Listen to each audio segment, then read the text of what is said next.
하나님 말씀은 로마서 16장입니다.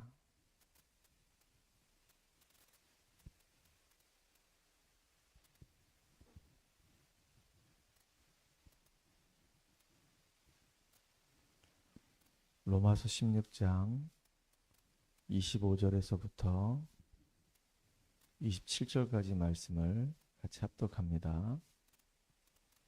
나의 복음과 예수 그리스도를 전파함은 영세전부터 감추어졌다가 이제는 나타내신 바 되었으며 영원하신 하나님의 명을 따라 선지자들의 글로 말미암아 모든 민족이 믿어 순종하게 하시려고 알게 하신 바 그 신비의 계시를 따라 된 것이니 이 복음으로 너희를 등이 견고하게 하실 지혜로우신 하나님께 예수 그리스도로 말미암아 영광이 세세 무궁하도록 있을지어다. 아멘.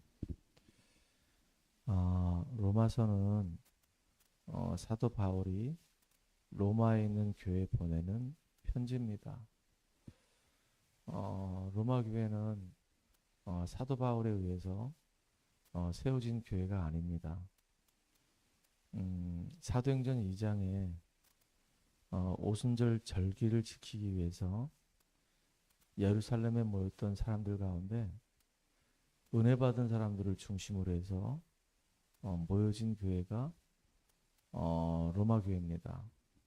그리고 처음에 이 로마 교회는 이렇게 신실한 사람들 중심으로 모이기 시작했고 이 사람들이 은혜를 받으면서 로마에 있는 헬라인들에게도 또 우리로 얘기하면은 이방인들에게도 복음을 증거하기 시작했습니다.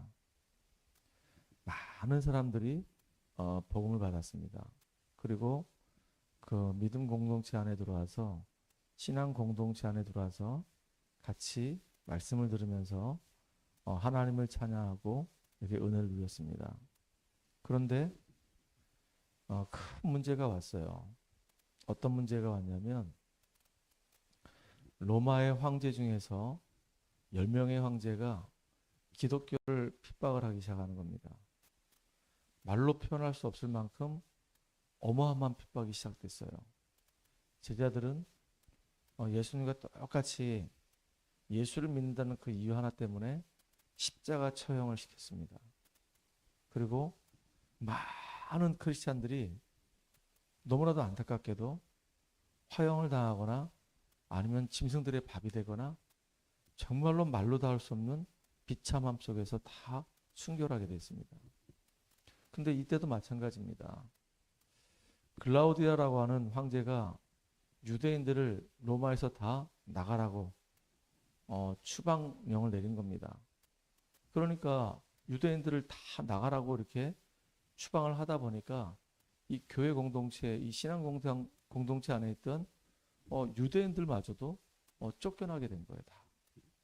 그렇게 쫓겨난 사람 중에 대표적인 사람이 사도행전 18장에 나오는 브리스길라 아굴라 부부입니다. 쫓겨났어요. 정말로 그 신앙 공동체 안에 기둥 같은 역할을 했던 사람이 다 나가게 된 겁니다. 그러면 그 교회에 누가 남습니까? 이제 이방인들이 남을 수밖에 없는 거예요. 아직 복음의 기초가, 복음의 뿌리가 완전히 확립되지 않은 이런 이방인들이 남게 된 겁니다. 그 이방인들을 향해서, 그 로마 교회에 지금 남아있는 그 사람들을 향해서 바울이 이 로마서를 써서 보낸 겁니다.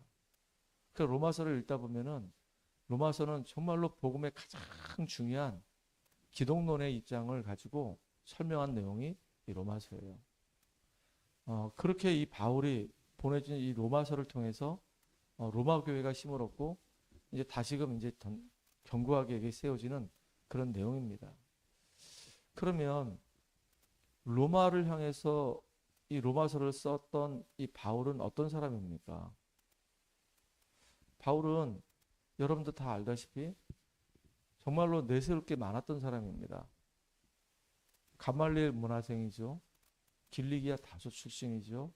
베냐민 지파죠. 바리새인 중에 바리새인이죠. 또 열심당원 중에 또 한 명이었죠. 이렇게 자랑할 게 참 많은 사람입니다. 그렇기 때문에 이 율법에 완전히 쩔어 있던 이 바울은 예수가 곧 하나님이시다. 예수가 바로 구약에 예언했던 메시아이시다. 예수를 믿어야지만이 구원받을 수 있다. 예수 안에는 참 생명이 있다. 하나님이 우리를 사랑하셔서 그리스도 예수를 이 땅에 보내주셨고 그 예수가 죄인들을 구원하는 구원자이시다. 이런 말들을 들었을 때 도저히 이해할 수가 없었던 겁니다. 어떻게 예수가 메시아가 될 수가 있냐? 어떻게 예수가 구원자가 될 수가 있냐? 우리를 구원하실 그 메시아는 저 이름도 없는 나사렛 출신이 아니다. 우리를 구원할 메시아는 저 베들레헴 그 말구에서 태어날 수가 없다. 어떻게 메시아가, 어떻게 하나님이 그렇게 천한 곳에서 올 수가 있냐? 이게 말이 되냐? 그래서 예수 복음을 전하는 사람들을 죽이기 위해서 앞장섰던 사람이 누구냐? 바울입니다. 그래서 방방곡곡 지역 다니면서 예수를 믿는 사람들을 얼마나 심하게 핍박했는지 모릅니다. 그 결정체가 사도행전 7장에 보게 되면 스데반을 돌로 쳐 죽이는 그 일에 대해서 이 바울은 마땅히 여겼다라고 기록하고 있어요. 그리고 심지어 스데반을 돌로 쳐 죽일 때 쳐 죽이는 사람들의 그 옷을 받아가지고 그 옆에 서 있었던 사람이 누구였냐? 바울이었단 말이에요. 자기 생각에는 최고로 잘한다라고 생각했었어요. 최고로. 또 마땅하다고 생각했었습니다. 근데 하나님 앞에서, 하나님 입장에서는 참 그게 안타까운 일이었어요. 그래서 스데반은 돌 맞춰서 순교했습니다. 죽을 때도 스데반은 복음을 전하다가 죽었고, 그리고 마지막에 스데반은 뭐라고 기도하며 죽었냐면 저들의 죄를 용서해달라고 기도하면서 죽었어요. 이게 바로 우리 기독교의 복음입니다. 지난주 화요일 날 MBC PD수첩에서 우리 다락방 너무나도 신랄하게, 너무나도 안 좋게 방영을 했습니다.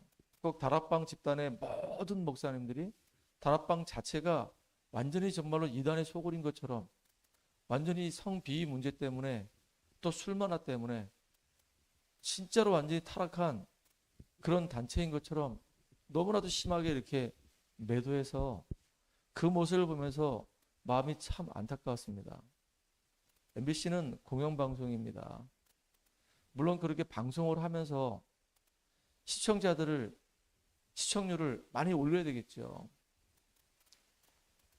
저는 개인적으로 그 방송을 보면서 다락방 안에 있는 목사로서 참 마음이 되게 아팠거든요. 아, 참 공영방송이 이렇게 할 수도 있구나. 시청률 때문에 이렇게 한 단체를 전체를 싸잡아서 매도할 수 있구나. 물론 시인하는 부분이 있어요. 다락방 안에도 보면 뭐 여러 가지 문제를 야기시키는 그런 목사님들이 있었습니다. 하지만 대다수의 목사님들은 정말로 순수하게 그리스도를 사랑하고 하나님을 사랑하고 영혼을 사랑하고 복음을 사랑하고, 그러면서 정말로 복음 전하기 위해서 이단 누명을 썼음에도 불구하고 다락방 떠나지 않고 순수하게 우리가 복음 전하고 기도하고 전도하는 이런 목사님들이 대다수란 사실을 방송을 하지 않더라고요. 그 대다수의 목사님들이 이번 방송을 통해서 굉장히 큰 타격을 입게 된 겁니다. 그 중에 한 사람이 바로 저예요. 우리 교회이기도 하고, 그럼에도 불구하고 진리의 문제가 아니기 때문에 저는 정말로 이 복음이 저한테는 너무 선명하게 깨달아졌기 때문에 저는 너무너무 감사해요. 저는 끝까지 이 다락방의 이 오명을 벗기는 그 일에 정말로 하나 앞에 기도하면서 인도받을 겁니다. 우리 다락방은 정말로 틀린 곳이 아니다. 올바른 복음 전하는 곳이다. 정말로 영혼을 사랑하는 곳이다. 그리스도 예수만 증거하는 곳이다. 하나님의 사랑을, 하나님의 복음을 증거하는 곳이다. 이거를 정말로 하나님 앞에 응답받고 증명하는 그 한 사람의 목회자가 되겠다라고 하는 그런 강력한 마음이 생겼습니다. 끝까지 저는 복음 운동할 겁니다. 누가 뭐라 하더라도 복음 운동할 겁니다. 2단이 아니고 3단이 아니고 4단이라고 얘기해도 저는 이 복음이 맞기 때문에 복음을 증거하는 그 일에 제 생을 걸 겁니다. 저는 교사를 하다가 이 복음을 만났어요. 이 복음 때문에 저는 너무 행복했습니다. 지금까지 30년을 정말로 이 복음으로 행복한 가운데 달려왔습니다. 앞으로도 이 복음을 위해서 복음만 증거하는 목회자 될 겁니다. 우리 강단을 들어보시면 알겠지만 저는 다른 얘기 안 합니다. 오직 예수만 자랑합니다. 복음으로 행복하고 영적인 힘을 얻고 정말로 우리 주변에 영적으로 어려움 당하는 사람이 있다고 한다면 그 사람들에게 복음으로 답을 주고 말씀 가지고 그들을 치유해서 그 사람이 또 다른 사람을 도와줄 수 있는 이런 중요한 복음의 제자로 세우는 그 일에 우리 인생을 드리자. 우리가 그런 교회가 되자. 우리가 그런 사람이 되자라고 얘기합니다. 제가 다락방 가가지고도 얘기하는 거 들어보시면 알겠지만은 저는 제 자랑하지 않습니다. 오직 그리스도만 얘기합니다. 오직 복음만 얘기합니다. 오직 기도만 얘기합니다. 어떻게 하면 정말로 가정 가문 복음할 것이며 어떻게 하면 정말로 우리 현장을 살릴 것인지 전도만 얘기합니다. 어떤 한 사람을 우상화해서 그 사람을 이야기하지 않습니다. 오직 예수만 얘기합니다. 왜냐하면 사람은 하나님이 될 수가 없어요. 오직 예수만 구원자이시고 하나님만이 참신이십니다. 저는 지금까지 그 얘기밖에 한 게 없어요. 제 자랑도 하지 않습니다. 하나님의 은혜만 제가 얘기합니다. 하나님이 주신 그 은혜, 하나님이 행하신 그 일들을 하나님의 은혜 속에서 되어진 것이라고 얘기합니다. 정말로 영적인 분별력이 있는 우리 성도님들, 어떤 세찬 비바람이 불어도 거기에 흔들리지 마시고 속지 마시길 바랍니다. 우리는 그리스도만 붙잡으면 되는 겁니다. 사람 따라가는 거 아닙니다. 정말로 그리스도만 붙잡고 승리하는 저 여러분들이 바랍니다. 오늘은 산업인의 삶 미션입니다. 산업인들이 우리 교회 우리 성도님들이 진짜 복음으로 날마다 행복해질 수 있는 길이 있습니다. 하나님이 우리에게 구원의 길을 열어주셨고 강단을 통해서 계속 우리에게 말씀을 주십니다. 그러면 우리가 할 일은 말씀 붙잡고 계속 24시간 복음으로 평안한 시간을 계속 갖는 것이 너무 중요한 겁니다. 특별히 지금 우리는 계속 집중의 시간을 갖고 있고 이번 주부터 이제 캠프가 이제 시작됐습니다. 물론 그 전부터 이제 캠프를 선언하게 됐고 이제 이번 주부터 이제 캠프를 진행합니다. 이상하게 캠프를 진행할 때마다 한 번도 사건이 일어나지 않은 그 캠프가 없습니다. 계속 캠프만 하면 비추게 되면 흑암이 그렇게 싫어하는 것 같아요. 그래가지고 막 발악을 합니다. 막 발악. 우리 1차 캠프 할 때도 발악을 하고 2차 캠프에도 발악을 하고 3차 캠프 할 때도 엄청나게 발악을 합니다. 많은 사건들이 일어나고 있어요. 그걸 보면서 정말로 현장에는 악한 사단이 지금도 활동하고 있구나라고 하는 것을 우리는 확인할 수 있어요. 그래서 우리는 계속 그리스도로 우리가 영적으로 무장을 하고 계속 그리스도의 빛을 비추는 24시 기도 속에서 영적인 힘을 얻는 저 여러분들이 바랍니다. 흑암은 어느 날 다 무너지게 돼 있어요. 사단의 권세 아래 묶여서 계속 사단에 이용당하는 사람들은 어느 날 정말로 하나님 앞에 산산이 부서지는 그날이 올 수밖에 없어요. 악의적인 목적을 가지고 하나님을 대적하게 되면 어느 날 정말로 심각한 문제 올 수밖에 없습니다. 지금까지 교회사 우리 성경의 역사를 보게 되면은 복음을 반대한 사람들은 한 번도 제대로 하나님의 축복을 누린 적이 없습니다. 그래서 우리는 흔들릴 게 없어요. 250년 동안 로마의 핍박을 받았던 아무 항병도 안 하고 가만히 있었던 이 신실한 신앙인들이 결국은 지는 것처럼 보였지만 250년이 지나고 난 뒤에는 완전히 바뀌었습니다. 로마는 완전히 망했습니다. 결국은 기독교가 완전히 승리했어요. 그 핍박을 받는 그 시간들은 너무나도 말할 수 없는 고통의 연속이었지만 그 핍박을 받고 죽음을 당하고 그렇게 힘든 여정을 보냈던 이 초대교회 이 성도님들은 그리스도만 붙잡고 기도했는데 결국은 하나님이 승리케 하셨습니다. 우리 성도님들이 계속 말씀 붙잡고 복음 붙잡고 계속 기도하는 시간 가지시기 바랍니다. 영적으로 힘을 얻는 시간 바랍니다. 그러면 첫 번째, 흑암의 권세가 다 무너집니다. 우리가 지금 기도하면서 흑암으로 완전히 지금 병들어 있는, 그래서 흑암 문화가 되어 있는 이 현장에 우리는 연약하지만 계속 그리스도의 빛을 비추고 있는 겁니다. 어느 시간표가 되면 흑암은 무너지게 돼 있어요. 두 번째입니다. 이 흑암이 계속 역사하다 보니까 우리 현장에는 영적인 문제 때문에 귀신 들려서 고통당하는 사람들이 말로 다 할 수 없이 너무 많습니다. 정말로 많습니다.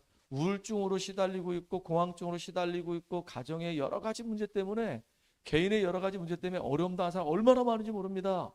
아무도 그들에게 답을 주지 않아요. 그런데 사도 바울은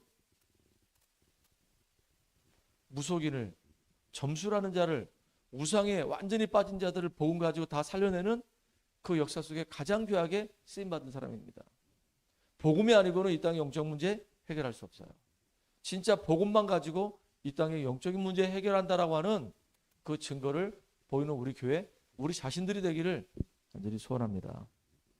그리고 왜 바울이 로마까지 가려고 했을까요? 로마에는 그 당시에 최고의 강대국이었기 때문에 그 로마를 뒤흔들고 있는 왕이 황제가 가이사입니다. 그 가이사 앞에 가서 진짜 오리지널 이 복음 운동을 제대로 할 수 있도록 정상적으로 인정해달라고, 그리고 그 가이사 앞에 복음 전하기 위해서 바울은 그렇게 로마를 향해서 가려고 했던 겁니다. 우리는 저 강대국도 살려야 됩니다. 237과 저 5천정교 살려야 됩니다. 그 일에 우리가 할 수 있는 일은 큰 일은 아니지만 기도할 수 있잖아요. 우리가 1년에 한 번씩 우리가 세계 선교 가잖아요. 뭐 모든 나라는 못 가지만은 내년도 2월 달에는 인도를 가려고 지금 기획하고 있어요. 저는 어제 우리 RTS 대회를 못 갔지만 참여했던 목사님들이 인도에 계시는 선교사님하고 조인해가지고 같이 만나가지고 어떻게 이제 인도 대학 캠프 할 것인지 같이 이제 회의하고 계획을 짰어요. 참 감사한 일이죠. 저도 그 모임에 함께 합류해서 같이 세계 선교 속에 인도받는 한 목회자입니다.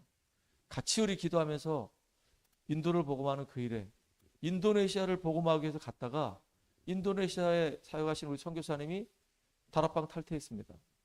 안타까운 일이죠. 제 후배인데. 그래서 이번에는 인도네시아에서 인도 쪽으로 우리가 방향을 선회해서 하나님의 인도 따라서 또 이제 인도 복음을 위해서 우리가 기도하면서 인도 받으려고 합니다. 여러분 같이 기도하시고 같이 인도받고 응답받는 귀한 시간 되기 바랍니다. 하나님께서 우리에게 주신 사명이 있습니다. 사명이 이전에 우리가 그리스도의 이 복음을 깨닫게 된 게 너무 감사합니다. 그리스도로 우리가 행복한 사람 되게 하시고 그리스도로 충만케 되게 하셔서 이제는 정말로 흑암 문화를, 또 그 문화 속에서 영적으로 시달리고 고통받는 사람들을 살려내고 전 세계 237 선진국과 저 후진국들을 살려내는 증인들로 우리들이 설 수 있도록 인도해 주시옵소서. 이 모든 일들을 우리가 기도로 다 감당할 수 있기 때문에 기도하면서 정말로 하나님의 하시는 응답들을 누리게 하여 주시옵소서. 예수님의 이름으로 감사하며 기도합나이다. 아멘.